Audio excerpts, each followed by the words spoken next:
On a cold January night in 1998, a man wakes up by a phone call. It is his son, Fabio, that is calling.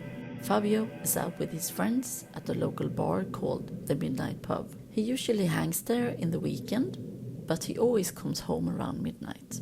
This time he tells his father that he is not coming home because he will stay at his girlfriend's house. Michel, the father, says that he should come home, but Fabio insists to stay out. Michel can tell that there is some tension in Fabio's voice. What he does not know is that Fabio is forced by his friend Nicola Sapone to say these things to his father, and when the father starts asking questions, Nicola hangs up the phone because he has a lethal plan for Fabio and his girlfriend. After they hang up, Michel gets up from bed and puts his clothes on. He gets into his car and drives down to the pub, but he is too late. Fabio and his girlfriend Chiara are not there anymore, and someone at the bar tells Michel that they just left with some friends. Michel drives around the city to look for his son, but without results. He reports them as missing the morning after. This story began in Milan, Italy in the mid-90s. A guy called Mario Macchione, he was 15 years old, a guy who has lost his religious faith and turned to music and death metal, has formed a band called Ferocity. He plays the guitar and he's looking for band members. He met Fabio, a long-haired teenager who also shared the passion for extreme metal music. Fabio started singing in Ferocity, and soon they became good friends, and they had a band of 4 members with Andrea Volpe and the drummer called Andrea Ballerin joining. Mario considered himself being a medium who could summon demons, and he formed a sect called Beasts of Satan. All members of the band joined the sect. This group of friends used to hang out at Midnight Pub and drink beer and listen to music. They regularly performed rituals in dark cellars where they took drugs and alcohol, and they watched Mario summon demons. Soon, another member joined, Nicola Sapone. He was a very dominant guy, and he took over the leadership from Mario. He was also a psychopath, and he forced the members to perform tests of courage, like run out in front of cars, cut themselves with knives, and more crazy shit. The sect engaged in sex orgies and other rituals, often connected to Satanism.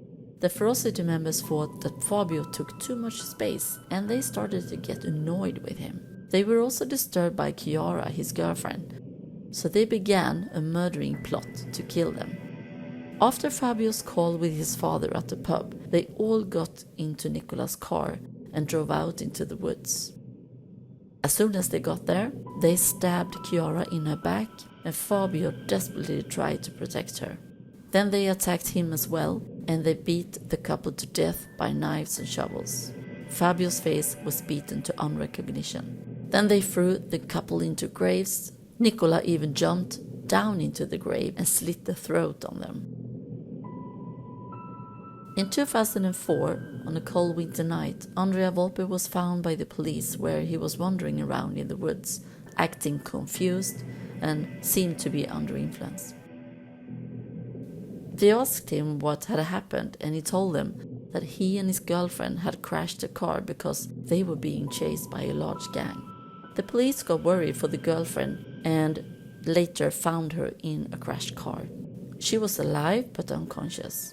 The couple was taken to hospital, and when the girl, called Elisabeth Ballerin, woke up, she immediately told the police what had happened. She repeatedly screamed, "We killed her, we killed her," and a horrible story was revealed. She told that her boyfriend, Andrea Volpe, had invited his ex-girlfriend Mariangela over to his house because he had been told by Nicola Sapone to kill her because she knew too much about the killings of Fabio and Chiara, and she might talk.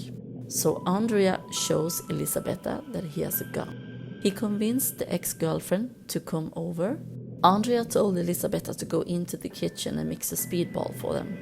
He and Mariangela got into an argue, All of a sudden, he took out the gun and shot her in the throat. She fell to the floor, but she did not die. Elisabetta ran into the living room and found Mariangela in a pool of blood. She panicked and shouted, "What should we do? She's not dead." They called Nicola, who came over. He told them that they were losers. You cannot even kill a person. He took a shovel and started beating Mariangela, but she still was breathing. Then they dragged her out into a greenhouse in the backyard where they dug a shallow grave and threw her in that while she was still alive. When Elisabetta had told the story to the police, they immediately drove out to the house, and soon enough they found Mariangela in the grave and her body was still warm.